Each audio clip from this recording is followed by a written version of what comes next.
Deixa eu iniciar a nossa apresentação.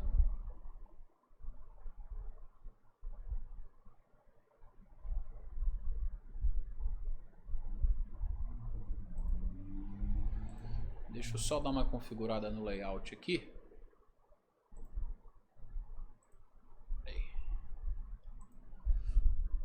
Botar o layout mosaico. Chegou aí o slide para vocês? Está todo mundo vendo? Alguém responda, por favor, aí. Para mim, por enquanto, tá assim. Então beleza. Tá bem. Então vamos lá. Antes da gente começar, a gente está iniciando então a nossa nova disciplina aí, Batalha Espiritual, né? Segundo a Bíblia. Uma visão reformada. Aí eu quero explicar, em primeiro lugar, o porquê desse título, né? Talvez alguns aí possam falar assim, possam pensar, né? Mas Batalha Espiritual segundo a Bíblia, todas elas não são segundo a Bíblia? Infelizmente não, nem todas são segundo a Bíblia. Na realidade, o que a gente vê hoje é que muitas pessoas, muitas denominações, igrejas, se apropriaram, né, do termo batalha espiritual, desvirtuaram muitos aspectos, né? Ou quase todo do que a Bíblia fala, a gente vai ver isso no decorrer das aulas.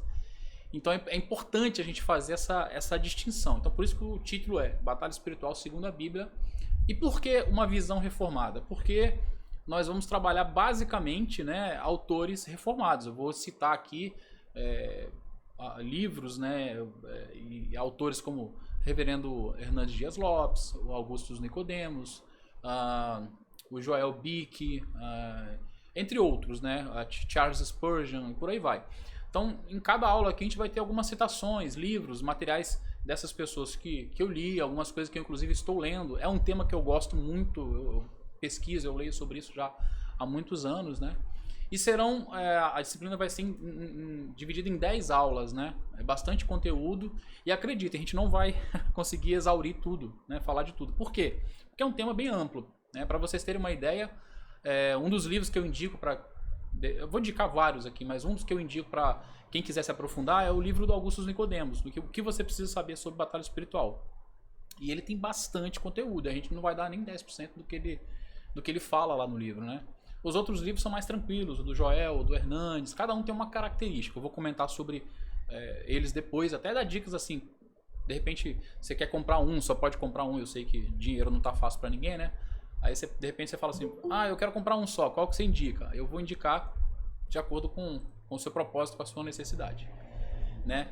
Mas basicamente é essa explicação para vocês terem uma ideia. Para quem ainda não me conhece, eu sei que a gente tem alguns alunos novos que vieram especificamente por causa dessa disciplina, que ainda não estão matriculados na FATERJ, não fazem nenhum curso e nem fizeram a disciplina anterior, né? Até aproveitando fazendo uma propaganda aqui da disciplina anterior. A disciplina anterior foram apenas 5 aulas, mas a gente tratou de seitas e heresias.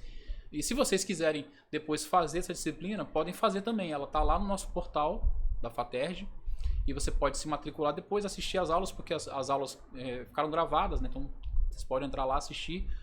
Tem o livro-texto e tem a avaliação também. Quem quiser fazer depois, a média é 6, né? E você obtém o certificado depois, né? Então a maioria, na realidade, que está aqui, vieram da disciplina de seitas e heresia. Mas temos algumas alunas, né? Não sei se tem aluno. Vi algumas alunas aqui. Temos acho que a Mariluce, o Felipe Golves. Eu não sei se o Felipe estava com a gente. Estava com a gente, Felipe? Responda aí. Deixa eu ver mais alguém aqui. Eu sei que a Nelly, ela também é nova. Enfim, temos alguns novos aqui, tá? Fiquem super à vontade. Como que vai ser a dinâmica das aulas? A gente tem aqui a apresentação de slide que a gente vai começar a ler e comentar ela daqui a pouquinho. E se vocês tiverem alguma pergunta ou comentário, fiquem à vontade. Hoje eu vou pedir para vocês colocarem no chat para facilitar aqui a questão da internet, né? Só hoje. Nas outras aulas, quem já fez aula comigo que sabe que é legal para todo mundo falar e tal. Todo mundo pode falar e comentar. Eu gosto, inclusive, dessa participação dos alunos. Mas como eu estou com problema na internet, eu peço que vocês comentem hoje pelo chat, tá ok? Última informação, todo o material já está lá no portal, né, da FATERJ. Quem entrar lá, você já vai ter a disciplina, a aula de hoje, né, que é o tema Batalha Espiritual, Realidade ou Ficção. Você vai ter lá os avisos explicando alguns detalhes sobre o funcionamento das aulas, alguns dos quais eu já falei aqui. E você vai ter também lá, até comentei no grupo hoje, né, dicas de materiais de apoio. Então tem bastante coisa lá, tem todos os livros lá com link para quem quiser comprar na Amazon, tá? Não ganho nada com isso, mas já coloquei lá para facilitar a vida de vocês. Pelo menos todos não, né? Mas os 4 livros que eu vou citar hoje já estão lá.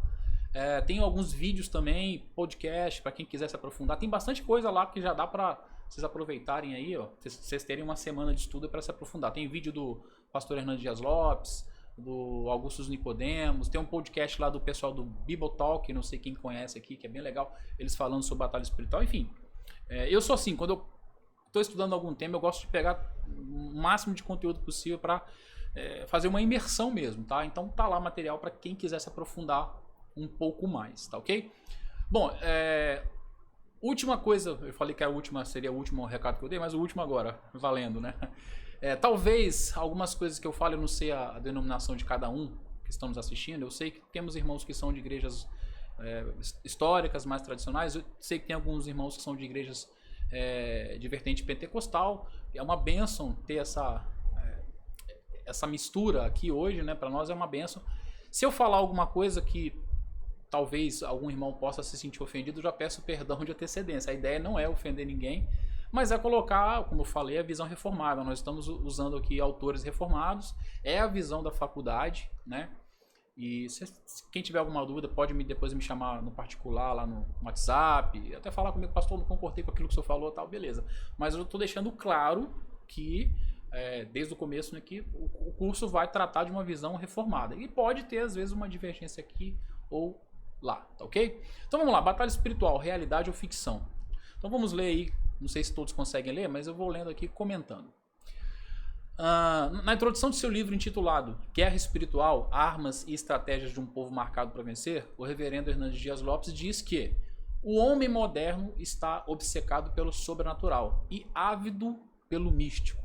Eu vou um pouco além e arrisco em afirmar que essa não é uma característica apenas do homem moderno, mas também de gerações passadas. Podemos perceber isso pela grande quantidade de livros publicados sobre o tema, algo que pode ser constatado com uma rápida pesquisa. Outro fato que comprova isso é a grande quantidade de filmes e séries que foram produzidas, né, que são produzidas hoje em dia, né, e que de forma indireta ou direta falam acerca do sobrenatural. Então, o reverendo Hernandes Dias Lopes, no livro dele, ele fala isso, né, que o homem moderno, né, uma das marcas dele é esse interesse pelo sobrenatural. Aí eu falei que eu arrisco dizer que não é uma coisa do homem moderno, não. Se você for pesquisar na história, o homem sempre teve esse interesse pelo místico, pelo sobrenatural. Sempre teve o interesse de entender o oculto, né? Sempre teve. E eu tento provar isso, né, dizendo que você pode fazer uma rápida pesquisa. Inclusive, eu até indico para vocês fazerem isso. Dá um Google aí, né? Pesquisa lá, bota batalha espiritual, ocultismo, alguma coisa, que você vai ver que tem muita coisa, muito material.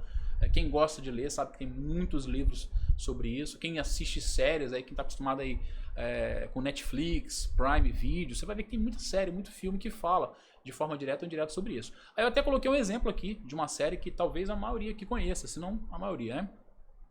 Só para ter uma ideia, a série televisiva Supernatural, né, que aqui no Brasil foi traduzida como Sobrenatural, que narra a história dos irmãos Sam e Jim Winchester, que caçam demônios, fantasmas, monstros e outras criaturas sobrenaturais, foi recorde de audiência por todo mundo e contou com 15 temporadas e, pasmem, 327, né, episódios. Eu gostei muito dessa série, assisti desde o começo, o Daniel colocou a melhor série. Né, eu até brincava com o pessoal lá da igreja, né? Falava assim, quer aprender batalha espiritual, assiste Supernatural. Claro que é uma brincadeira, porque lá tem muita coisa errada, muita coisa que não tem a ver com a Bíblia, né? É uma série, né? Eles não têm compromisso com a Bíblia especificamente. Na realidade, o que você vai ver lá é um sincretismo, é uma mistura de várias crenças encontradas ao redor do mundo. Mas tudo que tem lá, isso que eu acho legal como um material de pesquisa, você vai encontrar no senso comum, no imaginário popular de várias culturas do mundo, né? Todas as séries, todos os episódios que eu assistia, que tinha alguma coisa que eu não conhecia, eu pesquisava e eu achava que tinha um mito, que tinha ou era um mito nórdico, ou era um mito não sei o quê, de uma tribo indígena de tal lugar. Eles fizeram um trabalho de pesquisa ali muito grande. E eles vão falar também da visão judaico-cristã. Vão falar um pouquinho da Bíblia também, mas não seguem ali a risca. Claro que tem muita coisa ali que eles saem fora, né? Mas é interessante. Mas o que eu quero chamar a atenção é o fato dessa série ter tido 15 temporadas, que já é temporada pra caramba, e 327 episódios. E ela ter mantido ali durante todas as 15 temporadas e todos os episódios o recorde de audiência no mundo inteiro, né? Algumas séries, quando cai a audiência, eles simplesmente cancelam. Supernatural não, eles foram até o final. Quem assistiu aí sabe do que eu tô falando. Então, mostra que as pessoas gostam dessa coisa do sobrenatural, de anjos, de demônios, né? De falar de monstros, fantasmas, essa coisa toda mexe com as pessoas. Não sei porquê, mas enfim, o ser humano é assim. E eu coloquei ali o seguinte no próximo parágrafo: esse interesse ultrapassa o âmbito secular, ou seja, ele não fica só no meio secular, ele ultrapassa. Tem tempo que adentrou o ambiente eclesiástico, ou seja, tem muito tempo já que na igreja as pessoas têm interesse por isso também, né? Por conta disso, livros e mais livros são escritos por diversos autores,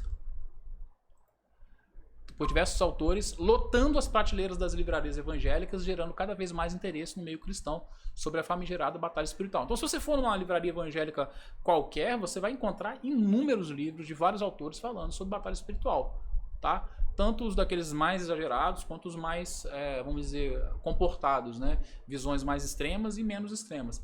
Então, você vai encontrar muito material. Eu falei com vocês que eu sempre gostei desse tema.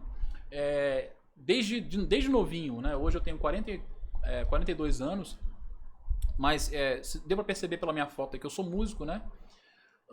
Eu dou aula de guitarra já há alguns anos, eu já tive o cabelo comprido e tal, e eu sempre tive interesse por essa coisa. Na época, eu fui criado na igreja, não podia eu era de uma igreja batista bem tradicional, não podia muito se falar disso, né? Então eu pesquisava essas coisas, eu lia algumas coisas escondido da minha mãe, é claro.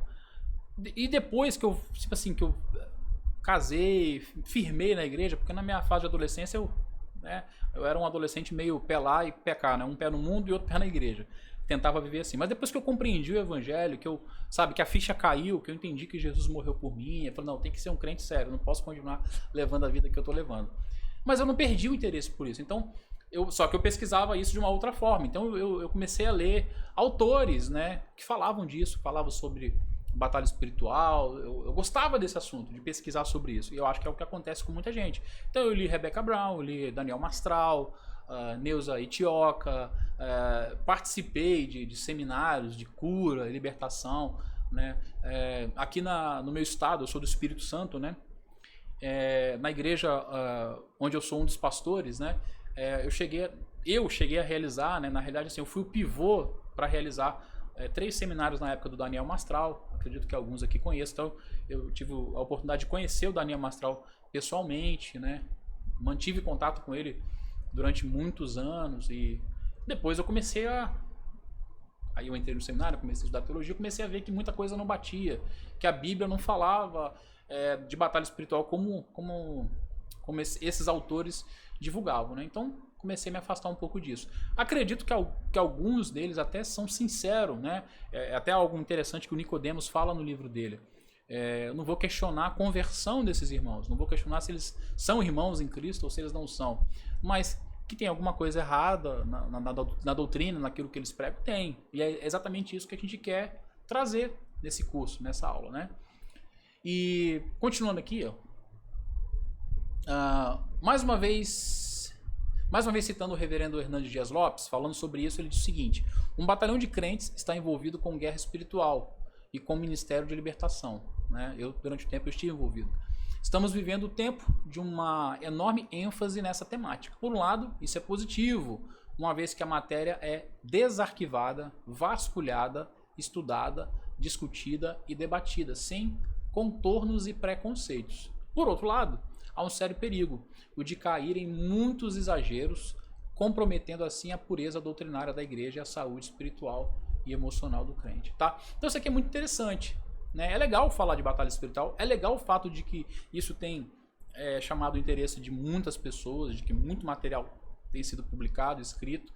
É legal ter acesso a esse material. Como o Hernandes fala, por um lado isso é positivo, né? Porque se a matéria é desarquivada, vasculhada, estudada, discutida, né? é bom. Só que, por outro, há um sério perigo de cair em muitos exageros, que é o que a gente percebe hoje em dia em muitas igrejas, em muitas denominações. E esses exageros levam a gente a perder a pureza doutrinária.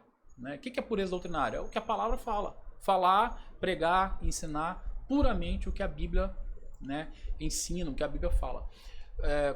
Voltando na apostila ali, ó, como igreja e corpo de Cristo, isso deve nos preocupar. Ou seja, isso deve nos chamar atenção, deve gerar uma preocupação em nós. Nós, todo mundo que está aqui, a gente faz parte do corpo de Cristo. Então, quem é do corpo de Cristo deve se preocupar com isso, deve dar atenção. Por quê? Assim como o Hernandes Dias Lopes alertou, os exageros não afetam só o aspecto doutrinário de nossas igrejas, como também a saúde espiritual e emocional dos incautos, ou seja, daqueles que estão sendo atacados, atingidos por essas doutrinas, né? Por esses ensinos muitas vezes exagerados.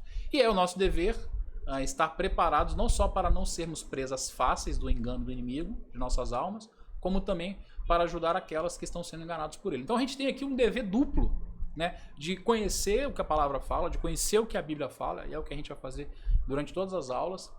Em primeiro lugar, para nos vacinar contra essas doutrinas exageradas, contra essas heresias, mas também com o intuito de ajudar aqueles que estão sendo enganados, né, pelo inimigo. Né? Escrevendo sobre as preocupações que nós como igreja devemos ter, o reverendo Augusto Nicodemos diz o seguinte: há várias razões para preocupação. Uma delas é que o movimento, nos locais onde ganhou a adesão de pastores e comunidades, tem produzido um tipo de cristianismo em que a atividade satânica se tornou o centro e mesmo a mesma razão de ser desses ministérios e igrejas. Então vamos parar aqui.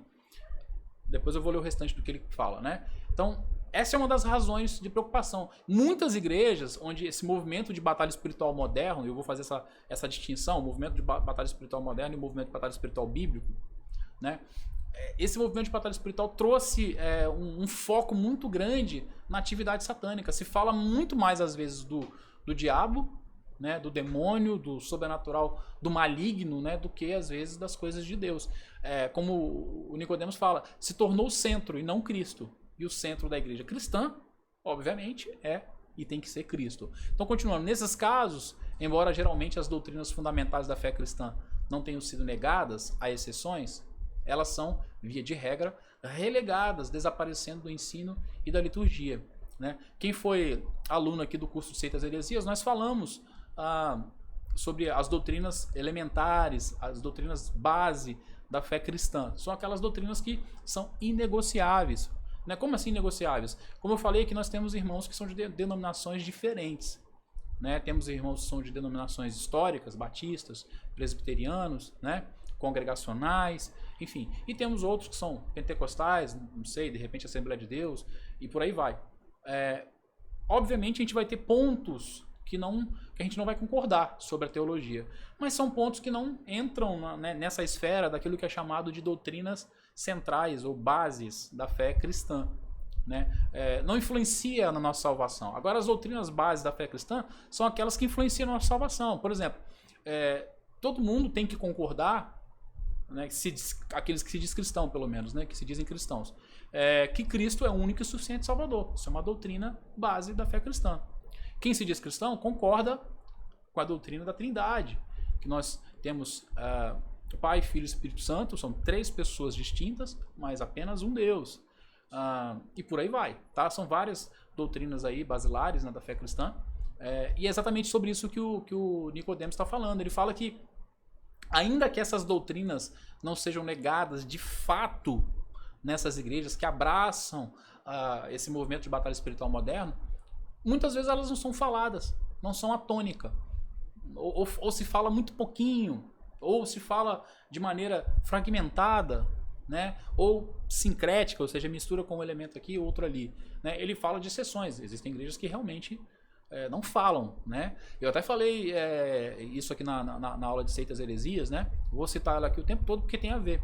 Tem igrejas que, como diz a palavra, deixaram de ser igrejas e viraram sinagogas de Satanás. Porque se afastaram tanto da sã doutrina, como Paulo fala, que não é mais igreja, é a sinagoga de Satanás. Mas finalizando ali a fala do Nicodemos, o que resulta é um cristianismo distorcido, deformado, no qual doutrinas como salvação somente pela fé, mediante o sacrifício redentor único e expiatório de Cristo, a doutrina da pessoa de Cristo, sua mediação e seus ofícios, e doutrinas como da queda, da depravação do homem, da santificação progressiva mediante os meios da graça são negligenciados. Por exemplo, o Hernandes, ele tocou em algumas doutrinas bases da fé cristã. Ele falou ali, da salvação somente pelo sacrifício de Cristo.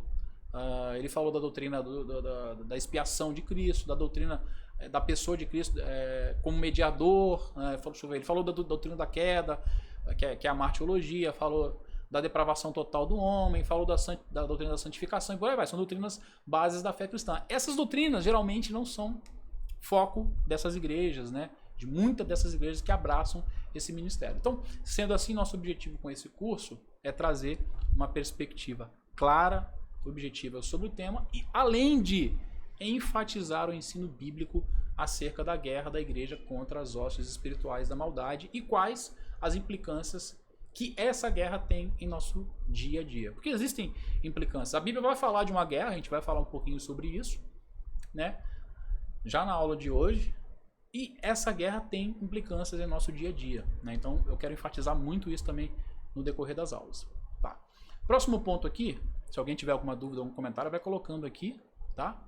No chat aí pra gente... Os comentários muitas vezes acabam ajudando também, contribuindo para a aula, tá ok? Então, ponto 2 aí, fanatismo, ceticismo e comodismo. Batalha espiritual é com certeza um dos temas mais polêmicos do meio cristão. E como todo tema polêmico, as opiniões se dividem. Enquanto alguns se dividem entre os extremos, né, vão ficar lá no extremo de um lado e no outro extremo do outro, outros muitas vezes assumem uma postura de comodismo, conforme descrito abaixo. Então eu quero falar um pouquinho disso. Fanatismo.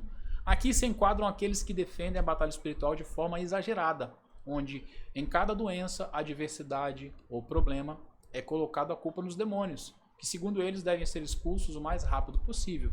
Caso contrário, a legalidade, é um termo que vai ser muito usado nesse meio, fica aberta e essas situações tendem a se repetir. Né? A esse respeito, o pastor Hernandes, né, eu vou citar bastante ele aqui, assim como os outros, ele escreveu o seguinte: hoje, infelizmente, existem muitos pregadores ensinando sobre batalha espiritual baseados em revelações forâneas às escrituras. O que é forâneas? Fora, né? De fora das escrituras. Dando inclusive nome de demônios que a Bíblia não revela. Nomes esses, muitas vezes, ditados pelo próprio diabo, que é o pai da mentira. Esse tipo de doutrinamento arrasta o povo de Deus para fora das escrituras e cria uma geração de crentes místicos, supersticiosos e sem consistência. Então isso aqui é algo sério, né? Existem alguns que vão para esse lado do fanatismo. Você já deve ter se deparado com alguns aí que tudo é demônio, tudo é capeta. Qualquer coisa que acontece na vida da pessoa é uma legalidade aberta, é um pecado que está oculto, que você tem que perdoar, é uma área da sua vida que foi tomada, que está sendo tocada de alguma forma pelo demônio. Muitos vão colocar isso, né? Uma simples dor de cabeça vai ser interpretada como uma atividade demoníaca, como uma seta, como muitos vão colocar, né? Esses vão exatamente para o extremo do fanatismo, vão trabalhar muito com essa questão da legalidade, ou seja, existe algo na sua vida que dá um direito legal do demônio, do diabo, né, de atuar na sua vida, né? E isso é complicado, né? E sobre a fala do Hernandes, a gente vai ver muitos pregadores, né, pastores e líderes desses movimentos de batalha espiritual trazendo ensinos que não são encontrados na escritura. E isso é terrível, porque aquele que se diz cristão, ele tem a Bíblia como a sua única regra de fé e de prática. Ele não pode aceitar nada que está fora da palavra, né? Você pode até acreditar em algo, mas como cristão você não pode ensinar se ele não estiver na Bíblia. Eu penso que seja assim o assado. Beleza. Você pode pensar o que quiser. Mas, se a Bíblia não fala, então você não pode ensinar aquilo. Você não pode passar aquilo para frente. Como um ensino, como uma doutrina, como muitos desses pastores, desses líderes, desses pregadores fazem. Ainda mais como eles fazem, dando nomes de demônios que a Bíblia não revela, né? A Bíblia, inclusive, ela é meio... A gente vai ter uma aula que a gente vai falar sobre angelologia e demonologia. Vamos falar um pouco sobre isso, conhecer um pouco mais sobre esse mundo, né? Mas a verdade é que a Bíblia fala pouco sobre isso. A Bíblia é um pouco, de certa forma, até meio obscura a esse respeito. E se é obscura, vamos entender que Deus não quis que a gente soubesse tanto. Então a gente não tem que se aprofundar, a gente tem que saber o que a Bíblia fala, né? Eu gosto muito de citar uma frase do pastor Franklin Ferreira. que ele fala o seguinte: quando a Bíblia fala, eu falo. Quando a Bíblia cala, eu calo. Então eu vou até onde a Bíblia vai. Eu falo aquilo que a Bíblia fala. Quando a Bíblia calou, opa, eu calo também. Então eu só tenho que trabalhar dentro do que a Bíblia fala. Então, quem vai para o fanatismo, com certeza vai sair do que a Bíblia nos ensina. O outro extremo vai ser o ceticismo, né? Um é fanático e o outro é cético. Então, do outro lado, encontramos os céticos, aqueles que duvidam ou não creem na existência de um reino espiritual, de demônios ou espíritos malignos. Essa postura é bem comum hoje em dia, mas já era denunciada no século XIX pelo príncipe dos pregadores, Charles Spurgeon. E olha a fala do Charles Spurgeon, né? Bem forte. Ele fala o seguinte: certos teólogos, hoje em dia, não acreditam na existência de Satanás. É curioso que os filhos não creiam na existência de seu próprio pai.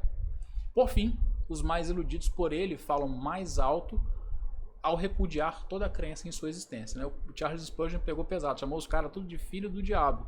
Né? Aqueles que afirmam que o diabo não existe, que não existe batalha espiritual, que não... Porque crer numa batalha espiritual é, em primeiro lugar, crer que nós temos um inimigo. Nós temos Satanás, o diabo, como inimigo. A Camila colocou essa de Spurgeon é boa. Exatamente, é boa. Ele chamou os caras de filho do capeta, filho do diabo.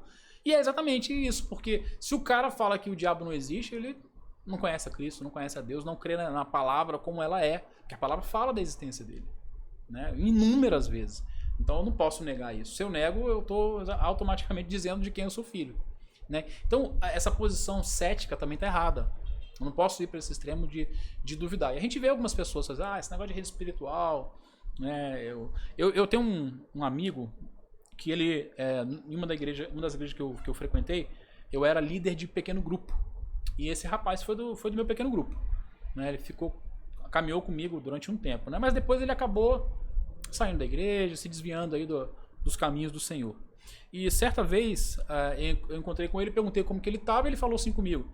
Ele, Ricardo, eu tô tranquilo agora, eu não tô mais frequentando igreja nenhuma, tô só em casa, eu faço o que eu quero, eu não incomodo o diabo e ele não me incomoda. Né? Aí eu falei assim, você fez um trato com o diabo. Ele disse, eu não fico mais incomodando ele, vivo a minha vida lá e ele não me incomoda. Quer dizer, ele acabou entrando nessa posição cética aí, né, de achar, ele falou assim, eu não acredito mais nesse negócio de batalha espiritual, de demônio, disso não, cara. Fico na minha lá, o diabo, eu não mexo com o diabo, ele não mexe comigo. O diabo só mexe com quem mexe com ele falou comigo. Então ele assumiu uma postura cética. Essa postura também não é saudável. E a outra postura é a postura do comodismo. Como o próprio nome sugere, aqui se encontram aqueles que, como diz o dito popular, não são contra e nem a favor, muito pelo contrário. Não sei quem já ouviu essa frase, né? Não sou contra e nem a favor, sou muito pelo contrário. Quem fala assim, na realidade, não se assume, fica em cima do muro, né? Como eu coloquei ali, assume uma postura de indiferentismo, são indiferentes, né? Ou seja, não assume nenhum lado.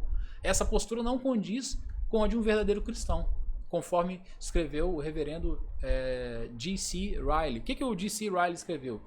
J.C. Ryle, para quem não conhece, era um reverendo anglicano, e olha o que ele escreveu. O verdadeiro cristão é chamado para ser um soldado, deve comportar-se como tal a partir do dia de sua conversão até o dia de sua morte. E ele não foi feito para viver uma vida de comodidade religiosa, indolência e segurança.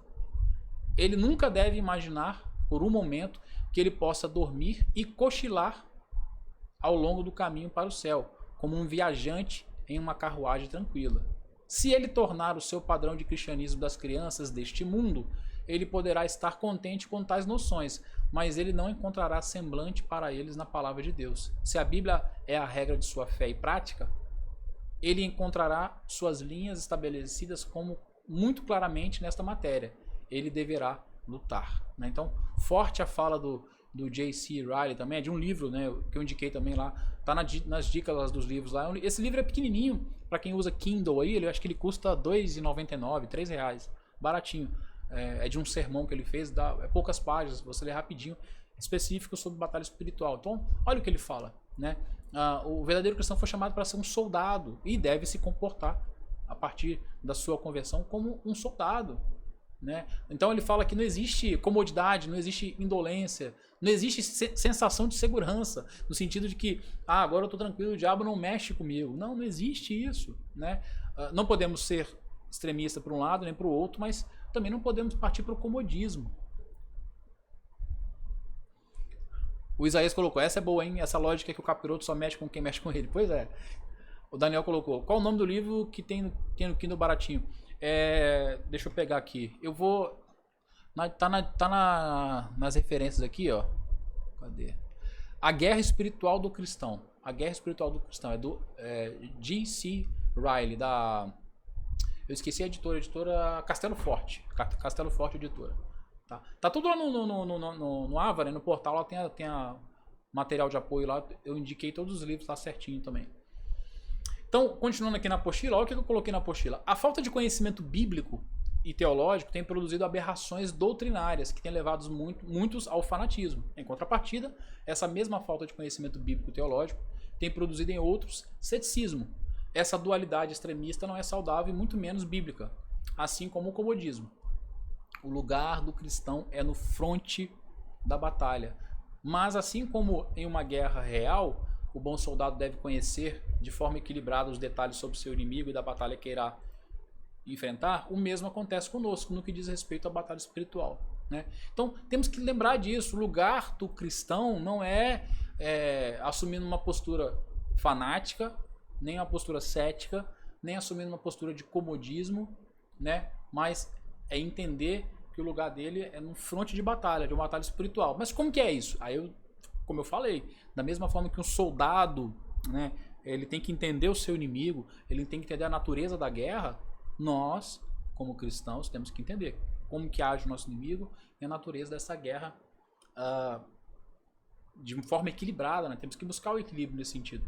Eu não sei quem aqui gosta, mas eu gosto muito de séries e filmes que falam sobre guerras, né? Ou que trazem sobre batalhas. Eu, por exemplo, estou no momento assistindo a série The Last Kingdom, né? Que é o último reino, né? Que fala lá dos saxões, dos bárbaros, né? Eu esqueci o nome dos vikings, né? Do pessoal do povo viking lá, eles invadem a Saxônia várias vezes e tal. Eu gosto muito de séries assim, eu assisti os Vikings também, toda série que tem coisas desse tipo assim eu gosto de assistir. E é interessante que todas elas mostram isso, essa preocupação de um exército querer estudar o outro inimigo, o outro exército, né? O exército inimigo. Ver como que eles agem, né? Observar como que é o treinamento deles, como eles costumam agir, as armas que eles usam. Para quê? Para se preparar para a batalha, para estar mais preparado. Então, eles estudam as questões, os pormenores, né, os detalhes, né, do inimigo, do exército inimigo. E nós, como cristãos, temos que fazer da mesma maneira. Mas a primeira coisa é buscar o equilíbrio, ó, que é o ponto 3 aqui, ó, 1.3, equilibrando as coisas. Então, Jesus em seu ministério terreno, em algumas situações, libertou pessoas de espíritos malignos e ainda disse que certos tipos de demônios só saem pela oração e jejum. Mateus 17, de 14 a 21, vai citar uma dessas passagens. Eu vou ler para vocês rapidamente, tá aí, ó. Acompanhem comigo. Quando chegaram onde estava a multidão, um homem aproximou-se de Jesus, ajoelhou-se diante dele e disse: Senhor, tem misericórdia de meu filho. Ele tem ataques e está sofrendo muito. Muitas vezes cai no fogo ou na água.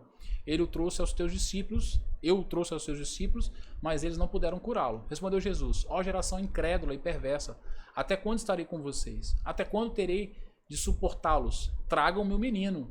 Jesus repreendeu o demônio, este saiu do menino e desde aquele momento ele ficou curado. Então os discípulos aproximaram-se de Jesus, em particular, e perguntaram: por que não conseguimos expulsá-lo? E respondeu: porque a fé que vocês têm é pequena. Eu lhes asseguro que se vocês tiverem a fé do tamanho de um grão de mostarda, poderão dizer a este monte: vá daqui para lá, e ele irá. Nada lhe será impossível, mas esta espécie só sai pela oração e pelo jejum, né? Então é interessante essa história, não sei, acho que todos aqui já leram, né, sobre essa passagem, né? O menino estava possesso, estava enfermo por conta de uma possessão, né? Os discípulos não conseguiram expulsar e Jesus, né, manda aquele demônio embora, né? E os discípulos perguntam a Jesus. Jesus fala: vocês não conseguem, em primeiro lugar, porque não tinham fé. Jesus fala que a fé deles era pequena, dá um puxão de orelha neles ali, né? Mas fala também que esse tipo de demônio só sai com oração e jejum. Então, voltando à apostila, olha que interessante. Em outros momentos, ele ressuscitou mortos, realizou curas e milagres sem sequer mencionar o demônio. Tá? Então isso é um ponto interessante. Jesus aqui reconhece que o problema desse menino era espiritual, era de ordem espiritual, era um demônio que tinha se apossado daquela criança, né, e estava provocando aquela enfermidade. Mas não era um padrão, isso não acontecia com todos. Então não posso dizer, como aqueles que exageram, né, os fanáticos, que tudo é demônio. Jesus, por exemplo, ressuscitou mortos, realizou curas e milagres sem sequer mencionar o demônio. E chegou até a dizer que aqui, em alguns casos, né, que aquilo era para que a obra de Deus se manifestasse. Quando aconteceu isso? Em João 9, de 1 a 3, vai dizer o seguinte: ao passar, Jesus viu um cego de nascença. Olha, o cara era cego. Seus discípulos lhe perguntaram: mestre, quem pecou? Este homem ou seus pais, para que ele nascesse cego? Disse Jesus: nem ele nem seus pais pecaram, mas isso aconteceu para que a obra de Deus se manifestasse. Olha que interessante. Jesus cura esse homem cego. Ele era um homem cego de nascença, ou seja, ele nasceu cego. E havia naquele período a crença de que as doenças eram resultado de pecado. Então havia uma legalidade, como os defensores da batalha espiritual moderna vão propor, né? Eles pensavam assim, os judeus daquela época tinham esse entendimento. Tanto que os discípulos perguntam a Jesus: mestre, quem pecou? Este homem ou seus pais? Então perceba que aqui também havia o entendimento de maldição hereditária, que é uma coisa que vai estar dentro dessa doutrina também da batalha espiritual, que a gente vai falar sobre isso nas aulas posteriores, né? Quem pecou? Foi ele ou foi seus pais? Ou seja, se foi ele, era legalidade aberta, era aquela doença era por causa do pecado dele. Se foi os pais, era maldição hereditária, né? E Jesus falou que não era nenhum nem outro. Jesus falou: não, nem ele e nem os seus pais pecaram, mas isso aconteceu para que a obra de Deus se manifestasse na vida dele. Olha que interessante, né? A gente não consegue compreender todos os caminhos do Senhor Deus, mas Deus, na sua infinita soberania, permitiu que aquele homem nascesse cego para que naquele momento ele fosse curado. Para nós pode soar estranho, mas é o que a Bíblia diz. É o que nós encontramos registrado na Bíblia. Então, essas situações nos mostram que devemos não só fugir dos extremos, ou seja, não posso afirmar que toda doença, que toda situação, que todo mal que advém ao ser humano é por causa de uma ação demoníaca ou por causa do pecado, né? Não posso fazer isso. Eu tenho que buscar, como diz ali, buscar o equilíbrio quanto a isso, evitando a qualquer custo o fanatismo, o ceticismo ou o comodismo. Para isso, devemos buscar o que a palavra diz. Então, tem que buscar isso na palavra.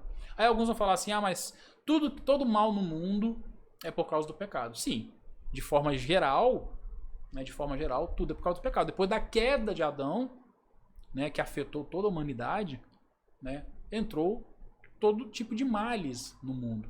Isso é fato.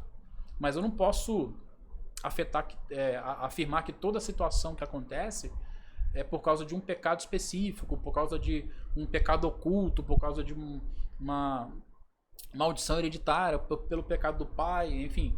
Até porque a Bíblia não vai afirmar isso, né? São textos fora de contexto que eles vão usar e às vezes uma interpretação completamente equivocada, que a gente vai trabalhar isso aí. Então, a gente tem que buscar a linha do meio, o equilíbrio. Temos que ser sábios, né? E buscar o que a palavra fala. E o que a Bíblia diz? Vamos lá. O pastor Joel Bick, em seu livro Lutando contra Satanás, conhecendo suas estratégias, fraquezas e derrota, escreveu o seguinte: o pensamento bíblico esclarecido sobre Satanás e guerra espiritual é muitíssimo necessário hoje em dia. Em especial, enquanto crentes, temos de conhecer que é feroz, necessária e espiritual a luta contra Satanás e suas forças do mal. Temos de conhecer nosso adversário, temos de conhecer a personalidade e história de Satanás. Temos de conhecer suas estratégias, seu poder e seus pontos fracos.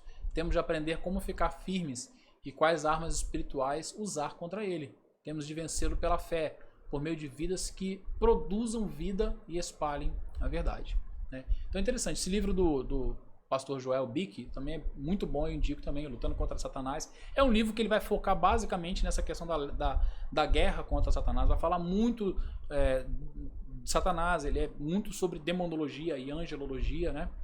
Vai explicar como que a gente luta, então é bem focado nisso. Eu concordo plenamente com o que ele fala, porque o que ele fala é bíblico. Ele começa dizendo que o pensamento bíblico esclarecido, né, sobre Satanás é que guerra espiritual é um assunto muitíssimo necessário em nossos dias, principalmente para os dias que nós estamos vivendo. Esse momento de pandemia, essa loucura que o nosso país está atravessando, que o mundo está passando, né?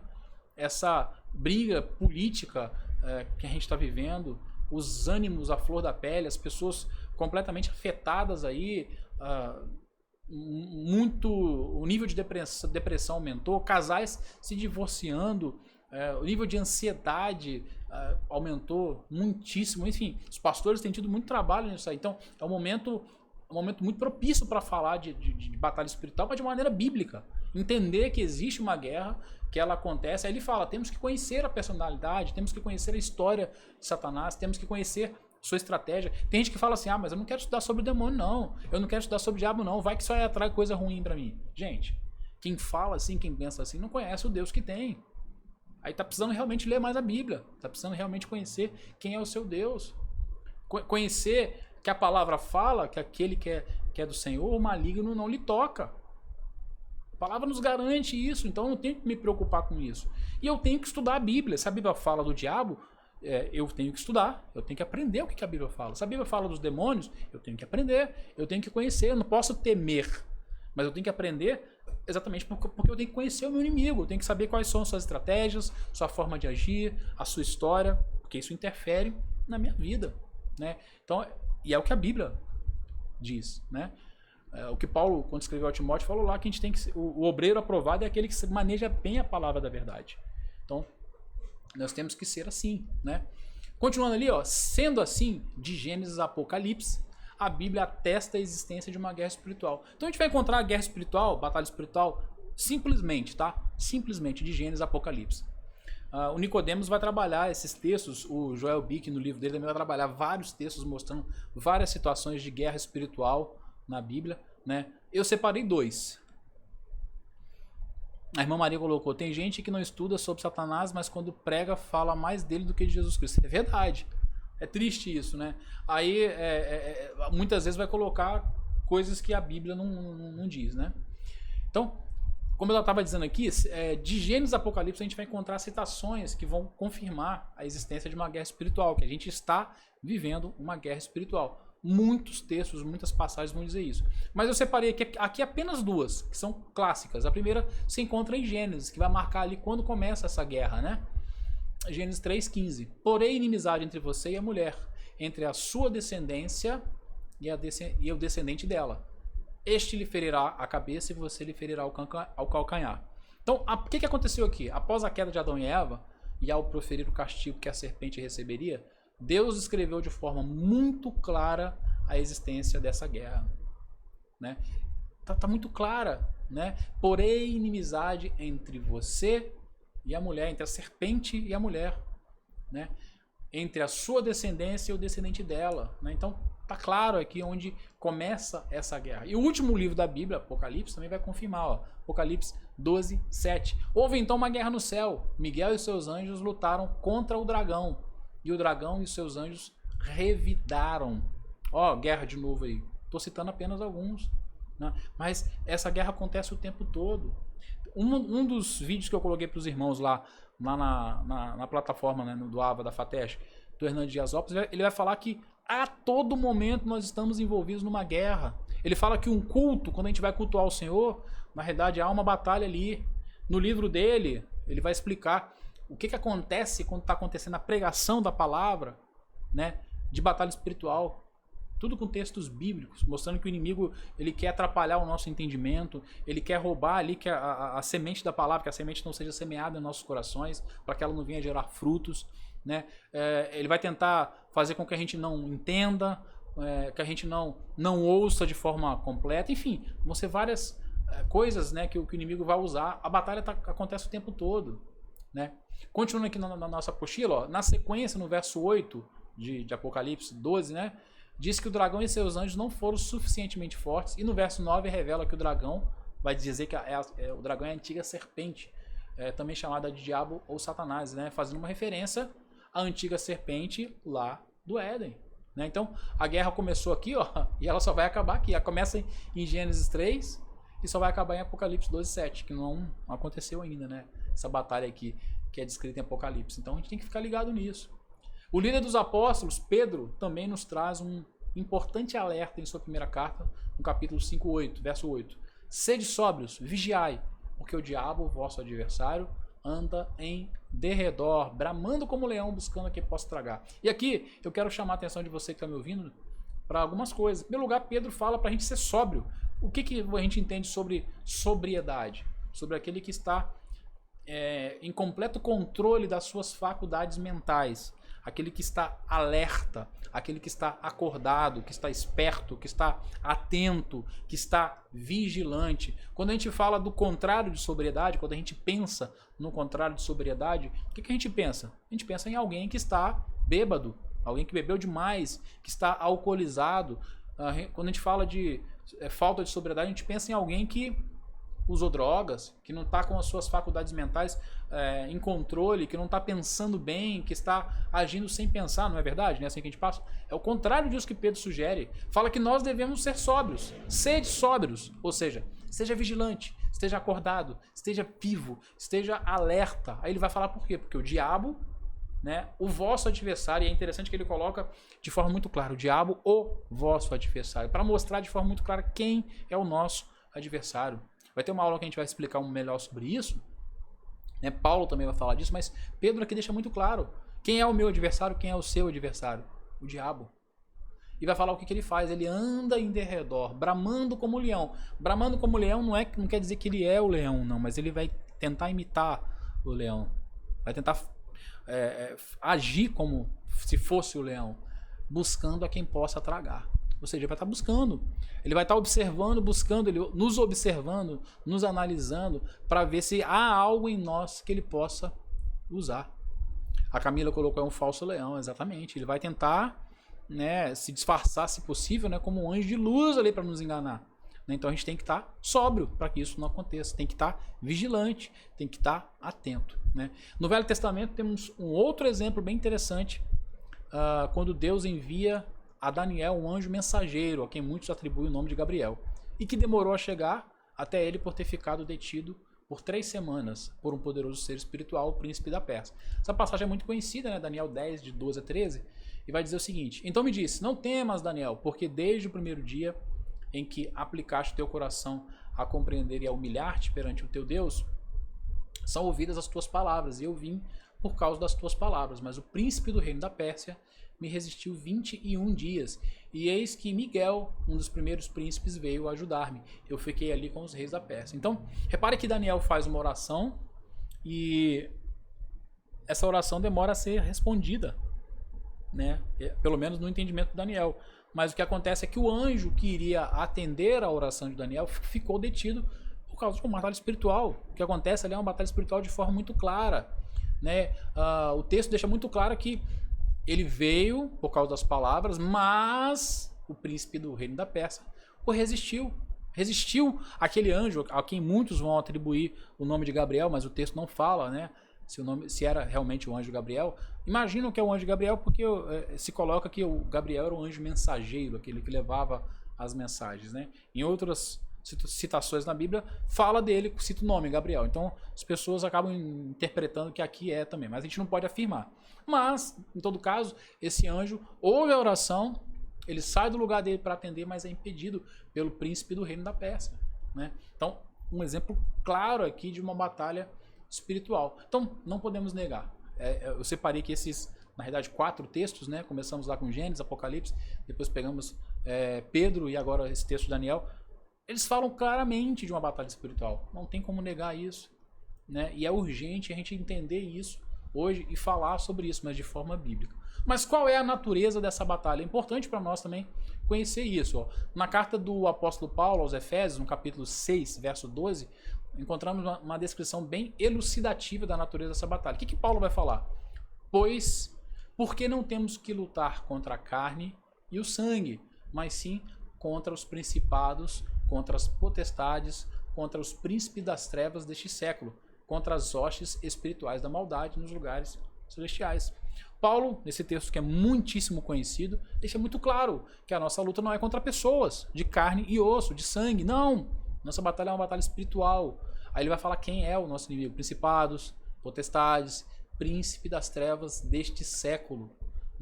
contra as hostes espirituais. Ele declarou mais ainda, detalhou mais ainda, hostes espirituais da maldade, para fazer uma contraposição. Não é carne e sangue, gente. Parem de achar que é carne e sangue. Não, é hostes espirituais da maldade. E falou aonde que é, nos lugares celestiais, né? Dando mais ênfase na questão de que é espiritual, né? Paulo quis deixar isso muito claro. Então, em poucas palavras de Paulo, essas poucas palavras de Paulo já seriam suficientes para se afirmar que existe sim uma batalha e que ela acontece no reino espiritual. Porém, não para por aí. Como já foi dito, a Bíblia contém inúmeros textos que deixam claro a existência de anjos e demônios e de que há um enfrentamento.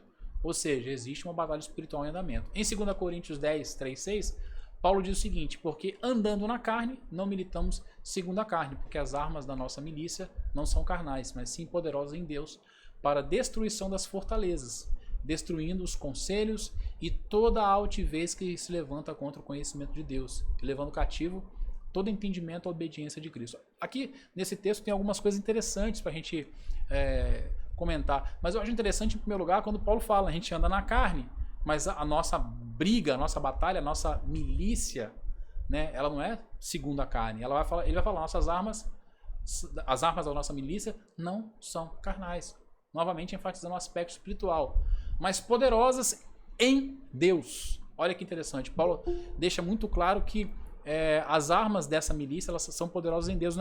Então a batalha, quando a gente vai entrar na batalha espiritual para lutar, ela não é no que eu faço. Não é no que eu faço ou deixo de fazer. Isso tem que ficar muito claro, porque o poder é em Deus, o poder vem de Deus, né? E esse poder é para destruir as fortalezas, né? Então isso é muito importante. O Ellison comentou o seguinte: professor, ouvi de um professor de história que usa o método crítico, que a ideia de anjos e demônios não existia na mentalidade judaica antes do exílio, que isso é uma herança... Deixa eu só permitir o Edson entrar aqui. Que isso é uma herança da cultura babilônica ou persa. Já ouviu essa conversa? Já ouvi essa conversa. Eles não tinham... eu não concordo, tá, com essa interpretação, não. Eles não tinham, claro, o entendimento que nós temos, né, de anjos e demônios, porque a revelação ela foi progressiva, né? Até fechar o cânon, fechar a Bíblia, o Antigo e o Novo Testamento,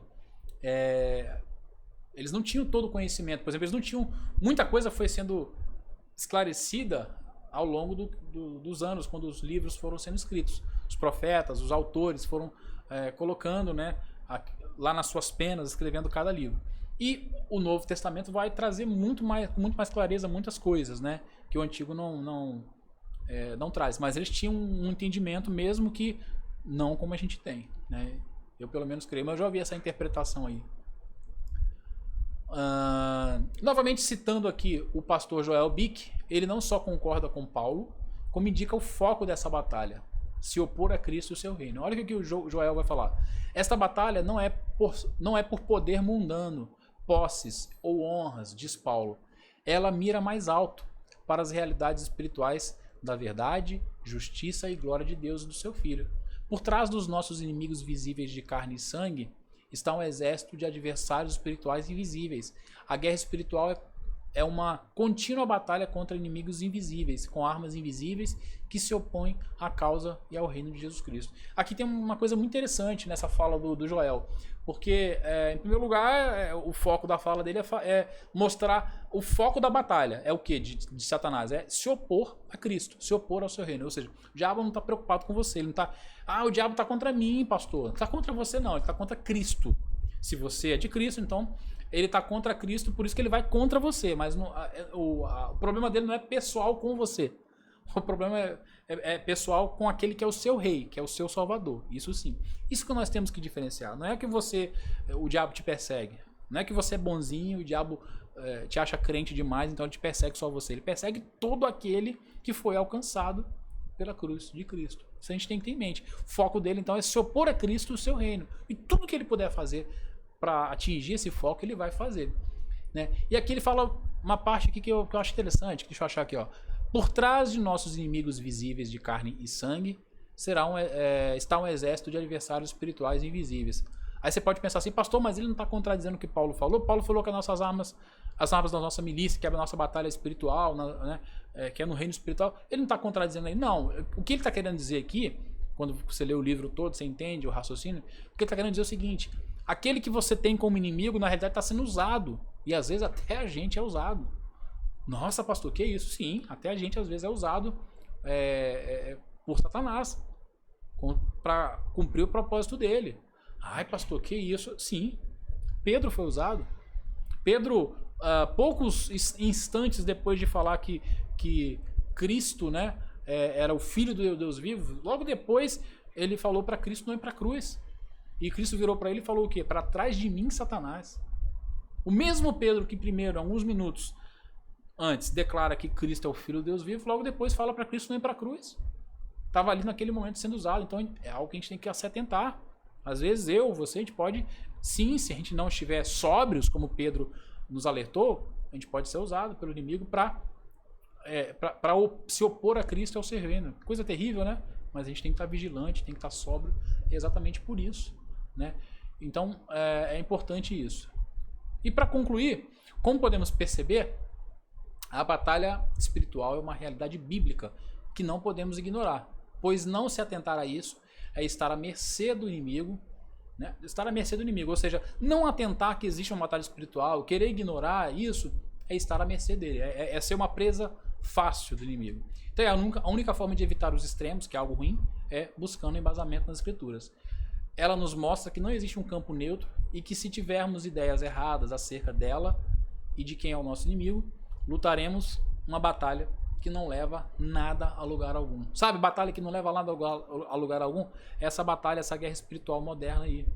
Que os caras fazem um monte de coisa, mas não está levando nada a lugar algum, porque a Bíblia não manda fazer aquilo. É uma batalha que a Bíblia não descreve, que a Bíblia não direciona a ser feito, né? Que Deus nos ajude. Nos ajude em buscar a palavra, né? Nunca foi tão necessário a gente voltar para o princípio do sola scriptura. O que é o sola scriptura? Somente a escritura, somente a palavra.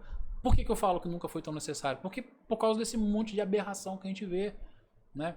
Um monte de coisa que a gente crê, que a gente prega, que a gente ouve, que a gente ensina, ou que às vezes são ensinados em nossas igrejas, né?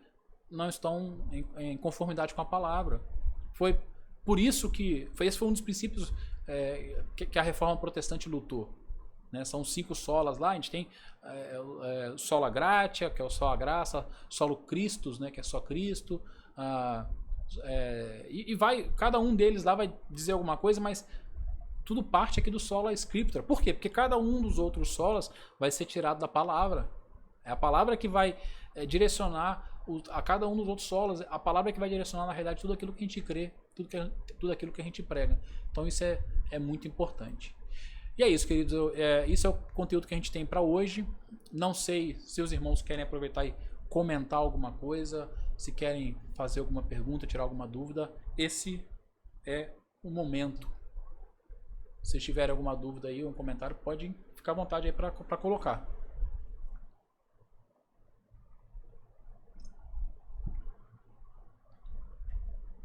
Ninguém?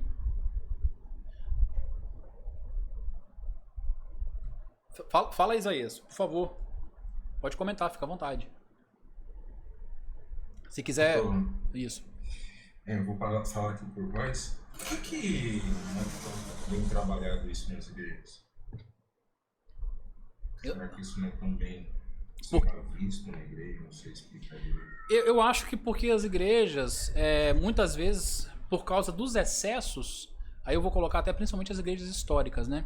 Por conta dos excessos que acontecem nas igrejas mais pentecostais e neopentecostais. Isso é mais das igrejas neopentecostais, talvez, né? Mas acaba influenciando outras igrejas também. As igrejas mais tradicionais acabam, às vezes, não vou falar disso não, porque se falar, vão achar que a gente...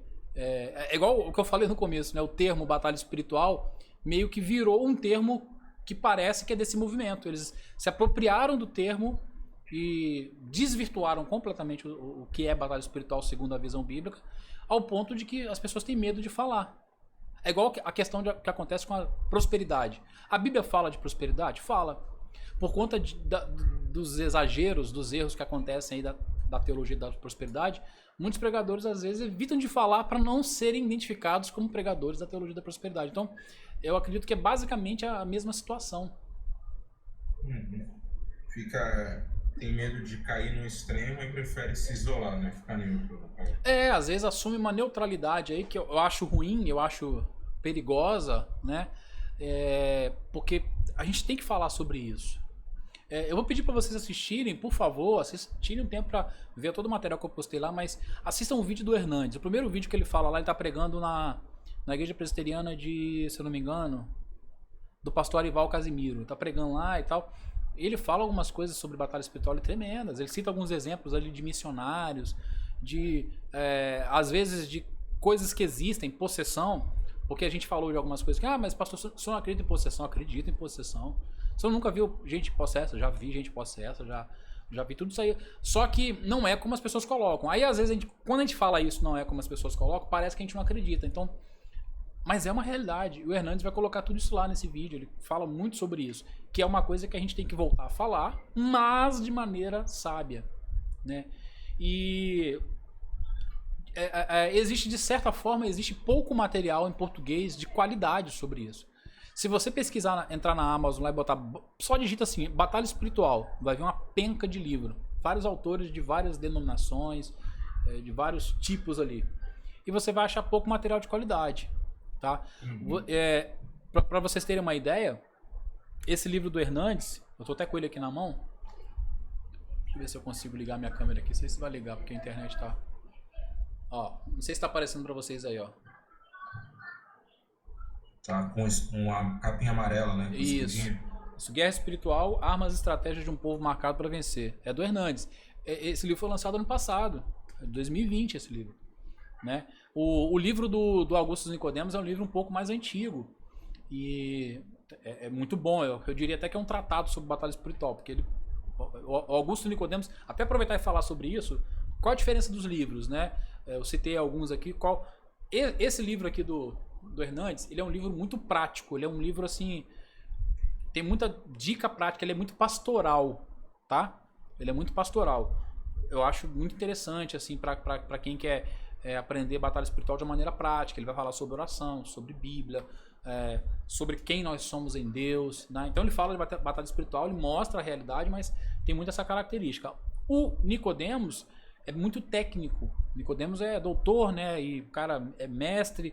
E ele vai, assim, se aprofundar mesmo no que é batalha espiritual, a história, onde surgiu esse conceito de batalha espiritual moderno, os nomes, ele vai citar, ele fez uma pesquisa muito grande, muito profunda, então ele é mais técnico. Então quem quer se aprofundar mais, vai no do Nicodemos. O do Joel Bick, ele vai falar muito especificamente do diabo, vai entrar muito na demonologia e vai falar um pouco da parte prática também, como você resistir ao diabo, né?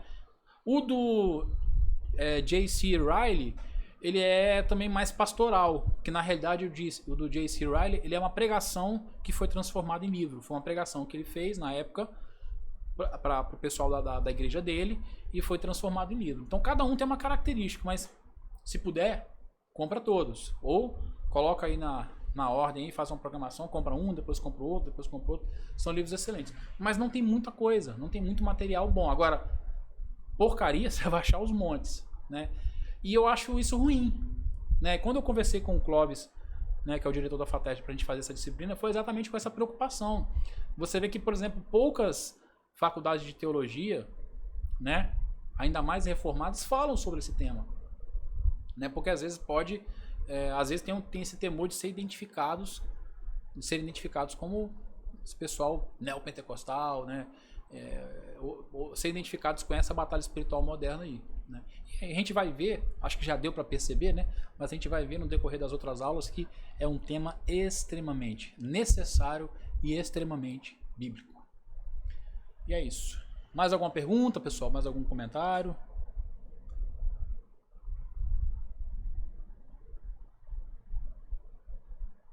Ninguém? Então, esse aqui eu tenho ele físico, porque o Hernandes não lançou ele em Kindle. Eu tenho preferência até por comprar muitas vezes Kindle. Eu tenho muito livro físico também, mas eu gosto muito de ler no Kindle, né? Meu Kindle nem tá aqui perto agora, Os outros eu tenho todos em Kindle. Eu tenho o do Hernandes. Eu tenho um que eu vou citar para vocês também em outras aulas, que é um livro e a revista da EBD, do pastor Ezequias Soares. Esse livro, esse pastor Ezequias Soares é um pastor da Assembleia de Deus. Aí você pode questionar assim, pastor, mas você falou que ia trabalhar a visão reformada. Sim, mas nas aulas que eu for citar o pastor Ezequias, eu quero mostrar para vocês que até as igrejas pentecostais têm se preocupado em ensinar a batalha espiritual de uma forma bíblica. Esse material do pastor Ezequias Soares é excelente, é muito bom, é muito bíblico, tá? Tudo certinho ali, eu li os dois. Na verdade, eu ganhei de presente a revista da EBD. Eles têm uma revista da EBD, que um período eles estudaram. Não sei se tem alguém aqui que é da Assembleia de Deus, que foi estudado sobre batalha espiritual. Acho que um período lá, 3 meses, um trimestre, foi falar de batalha espiritual. E um amigo, que é pastor, me deu de presente. Falou assim, eu sei que você gosta do tema. Eu achei interessante, visitei a CPAD, que é a Casa Publicadora da Assembleia de Deus que tem aqui. É uma loja, e comprei pra você e me deu de presente. Aí eu li, eu falei, rapaz, que material bom, batalha espiritual com uma visão sadia, bíblica. Aí eu vi que tinha um livro também, que na revista ele cita, né? E no livro tem mais coisa. Aí eu acabei comprando um livro também. E eu vou citar ele também. Fica a dica aí também. A Mariluz colocou, esse Kindle é uma benção. Pena que eu ainda não tenho. Isso. Mariluz, eu vou te dar uma dica. Se programa aí para você comprar, não só para você a dica, para todos os alunos aí que não tem. Sabe por quê? Porque na realidade o Kindle é uma economia que você faz. Se você parcelar no cartão, você paga baratinho. E o que você vai comprar de livro mais barato, é muito mais barato comprar. Eu sei que muitas pessoas às vezes não gostam de ler o livro digital, mas é questão de costume, depois você acostuma. E o que eu acho legal do Kindle é o fato de você ter uma biblioteca em mãos, na mão. Você leva, eu tenho no meu Kindle mais de 100 livros. Aí eu levo isso, eu viajo dentro do ônibus, do avião, qualquer lugar, tá comigo. Eu tenho o livro ali para acesso. Vou dar uma aula, tá ali, eu abro o Kindle, tá ali. Eu tenho as bibliotecas. Agora o livro físico eu tenho que levar aquele monte de livro, pesa, né? Então, isso que é interessante. E é muito mais barato, fora as promoções. Quem está acostumado a comprar sabe do que eu estou falando. Um tempo atrás, só para citar um exemplo, eu queria comprar as Institutas de Calvino e eu queria comprar a versão nova da editora Fiel. Essa versão nova estava, se eu não me engano, 60 ou 70 reais, uma coisa assim, o Kindle. Aí eles lançaram uma promoção lá, eu comprei por R$ 5,99. Sabe o que é você comprar um livro de 60 reais por R$ 5,99? Então eu fico sempre ligado aí, quem é usuário de Kindle fica sempre ligado nas promoções, né? E você tem esses e-books baratinhos, por exemplo, igual eu citei do J.C. Riley, que é R$ 2,99, tem muito material interessante. Agora, tem hora que você, igual esse do Hernandes aqui, eu queria comprar, eu vi o lançamento, ele não lançou ainda em Kindle, aí eu comprei o livro físico também. Mas é isso, pessoal, não sei se alguém quer comentar, perguntar alguma coisa. Vai ser só o Isaías hoje que vai participar? Fala, Laerte. Contribua aí, meu amigo. Boa noite, reverendo. Tudo na paz. Consegue escutar bem? Sim, estou escutando. Pode falar. A gente vai conseguir, durante a disciplina, fazer até conexões entre falsos assuntos de batalha espiritual e algumas daquelas teologias que estudamos na disciplina anterior, né? Porque, assim como a gente consegue identificar na teologia da prosperidade que você não cresce devido a algumas atitudes, a gente vai poder também relacionar isso. Você não cresce, você não prospera por conta da sua batalha espiritual, por conta da sua fé, é imposto, é perseguição, é possessão. Eu acredito que a gente vai poder também relacionar um pouco, ou talvez bastante coisa, do que a gente até já tem estudado até então. Com certeza, tem muito link, tem muito a ver, até porque muito do que a gente vê nesse movimento de batalha espiritual moderno são heresias. Então tem tudo a ver com seitas heresias, que a gente viu na disciplina anterior. Só que a batalha espiritual, eles vão mais fundo, né? É mais amplo o assunto. E eles atacam muitas outras áreas da teologia. A gente citou algumas aqui, né? Na citação do Augusto dos Nicodemos, mas em outras aulas a gente vai falar mais disso. Mas vocês vão perceber o tempo todo, eu vou até citar às vezes a disciplina Seitas e Heresias, porque tem uma ligação muito grande, porque muitas coisas são seitas e heresias mesmo. Você está certíssimo aí. A Camila colocou, esse termo batalha espiritual traz a mentalidade de manifestações demoníacas, as famosas entrevistas aos demônios. E isso é importante, por isso é importante trazer essa visão. Exatamente. Inclusive, essas entrevistas com demônios, eu até citei aqui, né, que não lembro agora, acho que foi o Hernandes ou se foi o Augustus, né, que fala que muitos nomes de demônios dados por alguns proponentes dessa batalha espiritual moderna foi através de entrevistas com demônio, sabe? Sabe aquela coisa de espírito de morte, espírito, demônio que atua no casamento, demônio que atua na área sexual? Não tem base bíblica não, queridos. Isso não tem na Bíblia. Né? Esse é um demônio... Aí, tem até nome, né? Esse aí é o Exu Caveira que tá atuando. Esse é não sei quem. Não tem base bíblica para isso. A Bíblia não dá nome de demônio. A Bíblia não fala que tem demônio específico para isso. Que tem um demônio da mentira, que tem um demônio do roubo. Demônio é demônio. E eles querem fazer a bagunça, eles querem fazer a gente pecar, querem fazer a gente... querem se opor à obra de Cristo, como a gente viu aqui no finalzinho da aula. Mas não é um demônio específico para cada coisa, como eles colocam. E muitas vezes essas revelações são dadas dessas entrevistas aí com o demônio, que alguns fazem, né? É tenso. O Daniel colocou aquele livro do Joel Bick, Lutando contra Satanás. Quem tem um Kindle Unlimited tá de graça para quem tem um plano. Exatamente. Esse livro aí é para quem tem um Kindle. Esse Kindle Unlimited é um Kindle sem limite, ou seja, se você paga lá uma taxa, você pode ler vários livros, né? Não são todos, mas vários livros que a Amazon disponibiliza, né? Faz um acordo com a editora e disponibiliza para você ler gratuitamente. O livro não é seu, tá? Mas o livro fica alugado. Então você paga um valor fixo por mês e você não compra o livro. Se você cancelar a sua assinatura desse plano, o livro é devolvido automaticamente. É mais ou menos isso, né? Mas é interessante isso aí também. Fica aí a dica. Alguém Pastor, tinha... Fala, Isaías. Eu vi que você abriu. Desculpa aí. Não, fica à vontade. Geralmente, né, como o Lars comentou, né, tá sempre linkado porque a teologia as antigas, que a gente viu, das falsas teologias, já não tem um ensino bíblico. Aí os caras pegam qualquer coisa. E tem também um lance antropocêntrico, porque eles pegam de outras religiões, né? Tudo isso, tipo assim, se for ver, algumas coisas que eles falam de nome de demônio e tal, é tudo lance que nem a Igreja Católica fez, né? Pega a religião que tá ali vigente e mistura. Uhum. Tipo, sei lá, que nem o pessoal fala, você citou Exu Caveira, entre outros, se for conhecer alguém de Ubanda e tal, vai falar a mesma coisa. O Light até comentou aqui de Orixá, tudo a mesma coisa, só a única coisa que muda o nome, entendeu? Uhum. Eu fiz um trabalho na faculdade, quando eu tava fazendo sobre mitologia brasileira, né? Cara, um monte de coisa que a gente escuta em igreja neopentecostal é tudo fruto de lenda e fruto de religião afro ou alguma outra religião espírita que mexe com isso, entendeu? Sim, é um sincretismo absurdo, assim, misturam várias coisas. Inclusive, no livro do Augustus, ele vai citar uma história, eu não vou lembrar o nome do cabra aqui, de um missionário que foi fazer um trabalho, acho que numa tribo, e ele não estava conseguindo... Ele não estava tendo sucesso no seu trabalho missionário ali, e ele percebe que aquela tribo tinha uma prática de determinar que o demônio saísse de determinadas regiões, né?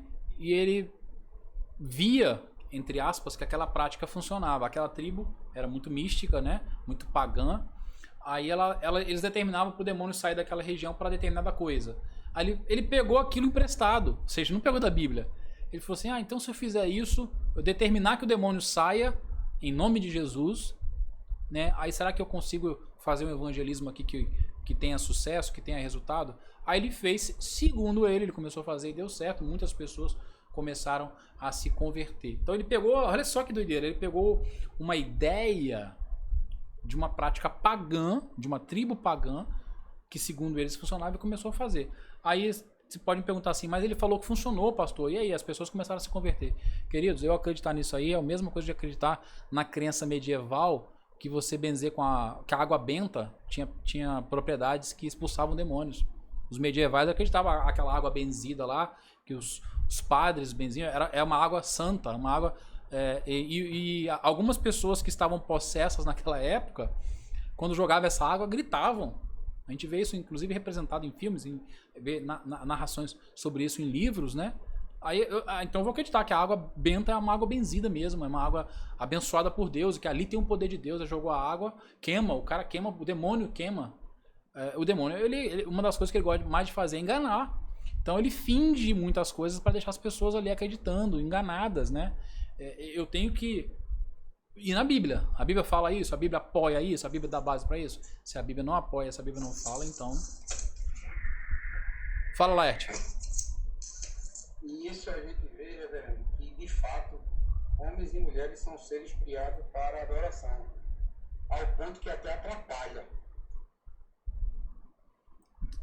Você quer dizer o que quando aponta que até atrapalha? Porque às vezes tudo quer pregar, quer falar? Ou no sentido desses excessos aí? Exatamente nos excessos. Uhum. Não ficam contentes com aquilo que nos foi revelado. Temos tanto material para estudar, para cavar mais fundo, de Gênesis e Apocalipse, que a gente, ao invés de recorrer a outros registros e outras religiões a título de informações, a gente quer trazer para agregar, achando que o que temos é pouco. Pois é. E qual o problema disso? O problema é que eu estou atuando fora da Bíblia. Lembrando dessa citação do Nicodemos aqui sobre a questão do missionário lá, da questão de repreender o demônio daquela localidade, que é uma doutrina dessa batalha espiritual moderna chamada espíritos territoriais. Eles vão acreditar que tem espíritos territoriais e que se você repreender, vai embora. Vem daí, dessa história aí. Por que Paulo nunca fez isso? Quando Paulo vai para a região de Tessalônica lá, ele conta, quando ele escreve a carta para Tessalônica, ele conta de uma região que ele foi visitar para pregar o evangelho e ele foi impedido por um demônio. Paulo conta isso na carta aos Tessalonicenses. Por que Paulo não fez uma batalha espiritual ali? Por que Paulo não repreendeu aquele demônio? Por que Paulo não procurou fazer um mapeamento espiritual daquela região, que é uma outra doutrina? Vocês estão entendendo? Tem muita coisa que é fora da Bíblia. A gente não vê Jesus fazendo isso, a gente não vê os apóstolos, a gente não vê essa prática na igreja primitiva em momento algum, né? Então, a gente tem que rechaçar, a gente tem que ir contra porque não são bíblicas, né? Esse é fruto de revelações dadas por demônios, são mentiras no caso, né? Isso é fruto dessa questão do lado humano, que eu acho que foi o Isaías que colocou, tem a ver com a parte do homem, né, querer se autoafirmar. Não, mas é uma revelação que eu dei, é algo que Deus falou comigo. Por exemplo, um dos principais nomes dessa batalha espiritual moderna é um cara chamado Peter Wagner. O cara tem vários livros, participa de vários seminários, então o cara tem que estar inventando revelações aqui. O cara é o cara, ele é o bam, faz cursos, faz seminários, uma coisa voltada no homem. Não tem a suficiência de Cristo. É Cristo mais os livros do Peter Wagner. É Cristo mais as revelações que o Peter Wagner traz. Então, complicado isso aí. A irmã Maria colocou: uma vez repreendi um pregador por causa disso, entrevistar o demônio. Isso é ridículo, gente, entrevistar demônio. Isso não tem base bíblica nenhuma para isso. A gente não vai encontrar ninguém na Bíblia, nem Cristo, tá? Fazendo. Quem é você? Qual é o seu nome? O que você veio fazer? Não tem base bíblica nenhuma para isso. Mas é isso. Vamos finalizar por aqui, queridos. Vamos orar. Passamos até um pouquinho da hora hoje.